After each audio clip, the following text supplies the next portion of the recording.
दोस्तों, हम लोग स्टूडेंट्स के साथ साइंस सिटी गुजरात गए हुए थे। तो वहाँ सैटेलाइट का एक प्रोजेक्ट बना हुआ था, जैसा कि आप वीडियो में देख सकते हो। तो चलिए जानते हैं कि ये प्रोजेक्ट कहता क्या है। तो आप सभी लोगों ने ये तो सुना ही होगा कि अपने घरों में जो सिग्नल आते हैं डीटीएच के या केबल टीवी के, वो सैटेलाइट की वजह से आते हैं। या नेविगेशन या मानचित्र आता है गूगल पर, वो भी सैटेलाइट की वजह से ही बनता है। कहीं आप लोगों ने ये बात सुनी तो होगी और आपके दिमाग में आया भी होगा कि ये सैटेलाइट होती क्या चीज़ है। तो चलिए जानते हैं आज उसी सैटेलाइट के बारे में। तो आइए हम जानने की कोशिश करते हैं कि सैटेलाइट की ज़रूरत क्यों पड़ी। सबसे पहले हमारे पास थी ग्राउंड वेव। ग्राउंड वेव के होते हुए सैटेलाइट की ज़रूरत क्यों पड़ी, क्योंकि ग्राउंड वेव में जो फ्रिक्वेंसी की रेंज होती है 3 किलोहर्ट्ज़ से 3 मेगाहर्ट्ज़, और यह फ्रिक्वेंसी इतनी कम होती है कि हम ज़्यादा दूरी तक सिग्नल्स को भेज नहीं सकते। फ्रीक्वेंसी हम किसी भी वेव की इसलिए ज़्यादा रखते हैं कि वह ज़्यादा दूरी तक प्रोपेगेट कर सके, और इनकी डिस्टेंस होती है 100 मीटर से 100 किलोमीटर, है ना। तो धरती के लोग ज़्यादा दूरी तक प्रोपेगेट नहीं कर सकती। लेकिन ग्राउंड वेव का एक यूज़ ये होता है कि जो हमारी धरती है उस पर कोई पर्वत हो तो पर्वत के अलोंग ग्राउंड वेव को हम प्रोपेगेट करवा सकते हैं, तो वहाँ सिग्नल भेज सकते हैं।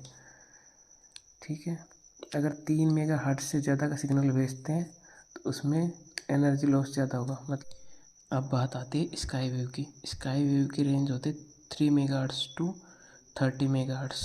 ओके, और हमारी धरती के एटमॉस्फेयर में ट्रोपोस्फेयर और आयनोस्फेयर होता है। एक स्फेयर की रीजन्स और होती है, उसको मैंने ट्रोपोस्फेयर के साथ मिक्स कर लिया। अब यहाँ पे एक तो ट्रांसमीटर एंटीना है, एक रिसीवर एंटीना है, और जो आयनोस्फेयर पर कॉस्मिक रेज आती है वो कॉस्मिक रेज आयनोस्फेयर पर इलेक्ट्रॉन्स और आयन बनाएगी।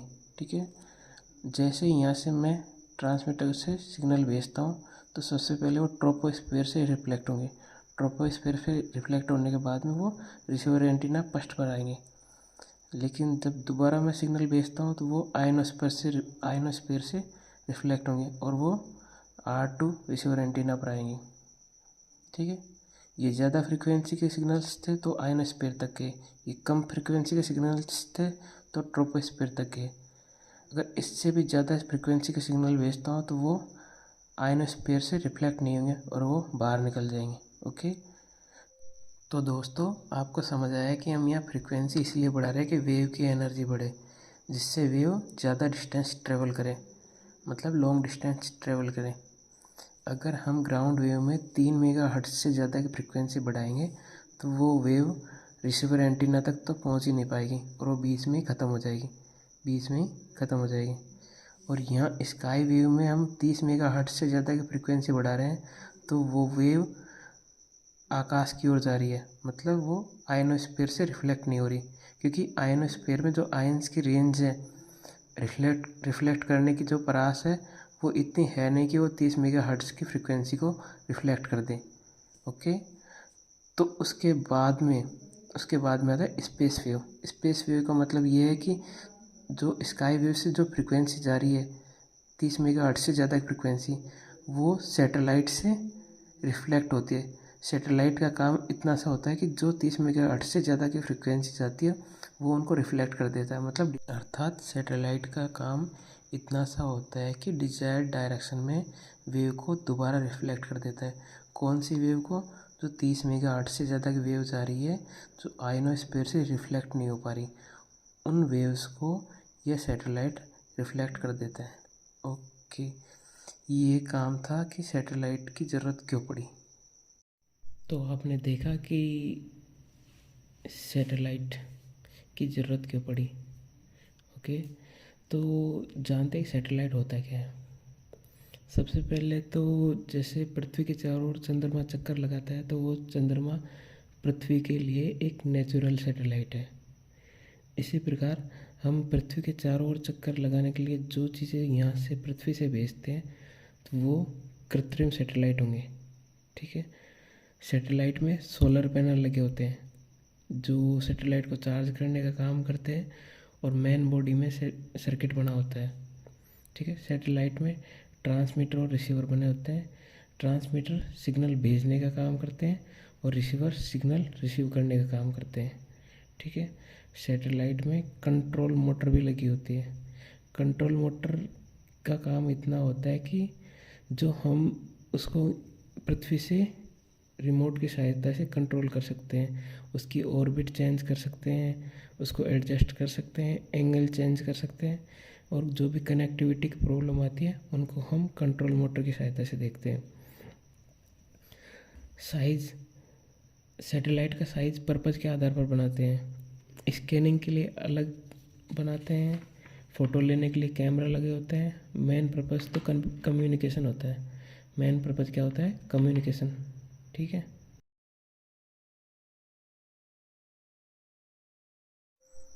तो अभी तक हमने जाना है कि सैटेलाइट की ज़रूरत पड़ी क्यों, सैटेलाइट होता क्या है।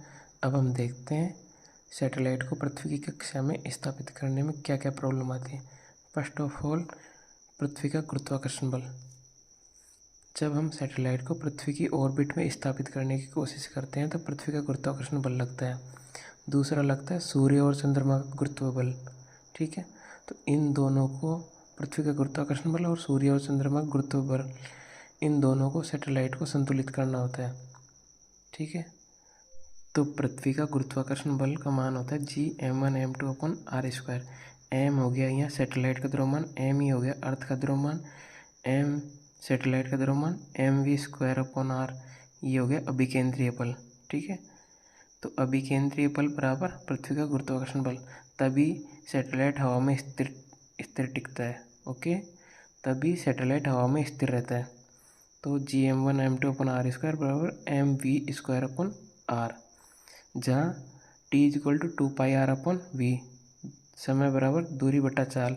यह समय किसका है? सैटेलाइट का समय, कि उसने पृथ्वी की परिधि को तय करने में कितना समय लिया है।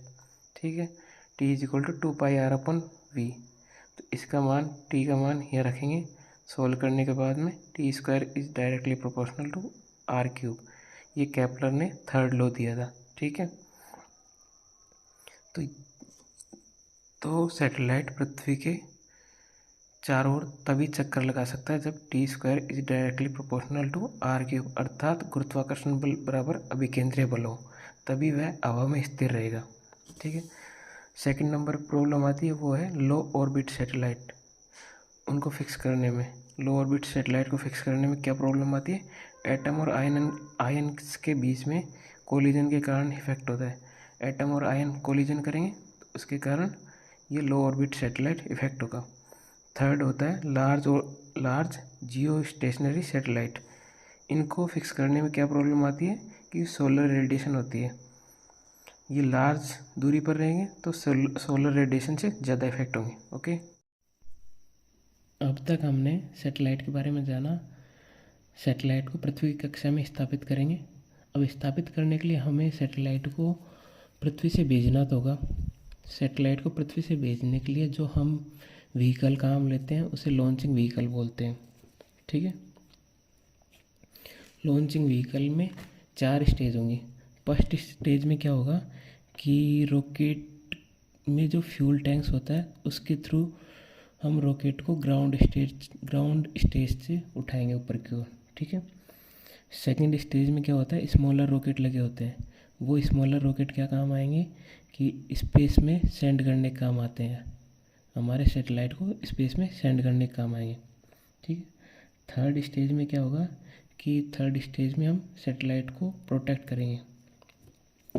और लास्ट स्टेज होती है फोर्थ स्टेज। फोर्थ स्टेज में हम सैटेलाइट को पृथ्वी की कक्षा में स्थापित कर देंगे। ठीक है। पृथ्वी के एटमॉस्फेयर से बाहर निकाल के उसको पृथ्वी की ऑर्बिट में स्थापित करेंगे। अर्थात सैटेलाइट लॉन्च व्हीकल क्या होता है, ये मल्टी स्टेज रॉकेट होता है। मतलब इसमें रॉकेट की एक से ज़्यादा स्टेज होंगी तो उसे बोलेंगे सैटेलाइट लॉन्च व्हीकल। इसको सीधी और आसान भाषा में ये बोलेंगे कि जो साधन सैटेलाइट को ले जा रहा है। ठीक है। और ये सैटेलाइट लॉन्च व्हीकल कितने प्रकार के होते हैं? ये 2 प्रकार के होते हैं। पहला होता है एक्सपेंडेबल लॉन्च व्हीकल। ये ऐसे सैटेलाइट होते हैं जो एक बार सैटेलाइट को छोड़ने के बाद में, वहीं डिस्ट्रॉय हो जाते हैं। ठीक है, एक बार सैटेलाइट को पृथ्वी की कक्षा में छोड़ने के बाद में वहीं डिस्ट्रॉय हो जाते हैं, मतलब ख़त्म हो जाते हैं। और सेकंड होते हैं रीयूजेबल लॉन्च व्हीकल, अर्थात इनको दोबारा यूज़ ले सकते हैं, ये दोबारा धरती पर आ जाते हैं। ठीक है, दो प्रकार के सैटेलाइट होंगे, एक्सपेंडेबल और एक रीयूजेबल, जिनका चित्र दिखाया गया है। अब आते हैं सैटेलाइट के प्रकार के ऊपर। सैटेलाइट के मेनली 3 प्रकार होते हैं, जियो सिंक्रोनस या stationary, earth orbit satellite. First satellite ये होता है। ठीक है, जियो सिंक्रोनस या स्टेशनरी। जियो सिंक्रोनस वो सैटेलाइट होते हैं जो थोड़ा सा पोल पर टिल्ट होते हैं, मतलब इनकी ऑर्बिट सर्कुलर नहीं होती, ये थोड़ा सा पोल पर झुके हुए होते हैं, लेकिन पृथ्वी के रेस्पेक्ट में ये भी स्थिर दिखाई देते हैं। बाकी जियो स्टेशनरी सैटेलाइट कौन से होते हैं, जिनकी ऑर्बिट सर्कुलर हो और ये पृथ्वी की दिशा में ही घूर्णन करते हैं, वेस्ट टू ईस्ट। इनको ट्रैक करने की ज़रूरत नहीं होती और ये पृथ्वी की इक्वेटर से 35,900 किलोमीटर ऊपर होते हैं। ठीक, ये तो जियो स्टेशनरी तो स्थिर होते हैं, बाकी जियो सिंक्रोनस ये स्थिर पृथ्वी के रेस्पेक्ट में होते हैं, पृथ्वी के रेस्पेक्ट में देखने पर ये भी स्थिर दिखाई देते हैं। ठीक है, इनका यूज़ आता है मौसम विभाग में, फोरकास्टिंग में और सैटेलाइट टीवी में ना। ठीक है, सेकंड नंबर पे आता है मीडियम अर्थ ऑर्बिट सैटेलाइट। इनकी रेंज होती है 5,000 से 20,000 किलोमीटर। हाल ही में जो समुद्रिक या वाणिज्यिक विभाग, ये सरकारी कंपनियों ने, सरकारी एजेंसियों ने एक H T S M U तारामंडल यूज़ किया है। ये इन्होंने जो दूर दराज के क्षेत्रों में क्रूज़ या वाणिज्यिक समुद्री वाहन, इनके नेविगेशन या जीपीएस के लिए बनाया। ठीक है, लास्ट आता है थर्ड क्या आता है, LEO लो अर्थ ऑर्बिट सैटेलाइट। इनका काम क्या आता है, इनका काम इमेजिंग या साइंसिंग में काम आता है, साइंस में। ठीक है, इमेज बनाने में या साइंस विज्ञान के रूप में। ठीक है, ओके। तो गाइज यहाँ पे हम सैटेलाइट के बारे में जान चुके हैं। बाकी सैटेलाइट के लिए जो फिक्स करने के लिए 2 एंगल काम में लेते हैं, एक तो होता है एजीमुथल एंगल, ठीक है, और सेकंड होता है एलिवेशन एंगल। ये सैटेलाइट को फिक्स करने के लिए 2 एंगल काम में लेते हैं। जो हम पृथ्वी की ऑर्बिट में फिक्स करते हैं तो 2 एंगल काम आते हैं, एक एलिवेशन एक और एजीमुथल एंगल। ठीक है, ओके बाय गाइज। हमने सैटेलाइट के बारे में कंप्लीट देखा। So please like share and subscribe. Okay.